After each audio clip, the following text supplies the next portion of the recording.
We are hanging out with the United Way of Saskatoon and area. Gonna find out a little bit about their 2014 campaign. Right now I'm joined by Lee, and she is the chair of the board of directors for the organization. Now Lee, let's talk about the 2014 campaign. What were your goals? We kicked off the campaign in September. Yes. And our hope was that we would reach $6 million and maybe even go a little bit beyond that.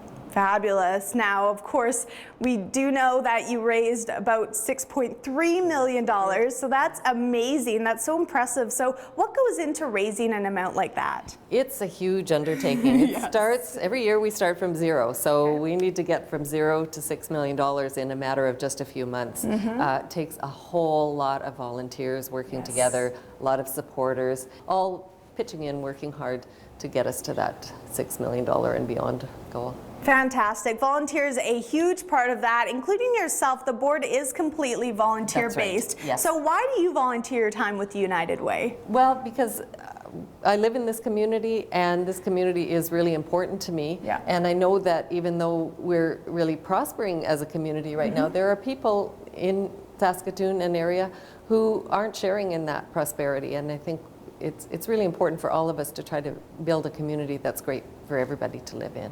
Absolutely. Let's talk about the $6.3 million. Where will that money go? It goes to a whole lot of different programs and services that do help the community to be a place where everybody can thrive.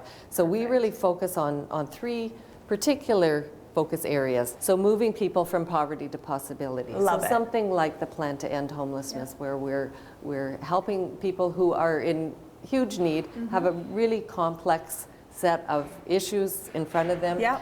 We want to be able to move them into the realm of possibility. Healthy people and strong communities is really all about connecting people to the supports and services they need. Okay. We have lots of supports in the community. Yes. People don't always know how to find them, how to connect to them, or how to connect to one another in a way that builds community. So that's focus area number 2. Great. And then the third one is helping kids be all that they can be. Awesome. So focusing on the young people in our community and how can they have a healthy youth and get the education that they need, and then make a good transition from youth into adulthood. Fantastic. And we are going to talk to a client of the United Way of Saskatoon and area. His name is Dan, and he's going to tell us exactly how the organization helps community members like himself. So you don't want to miss that on today's Go Saskatoon.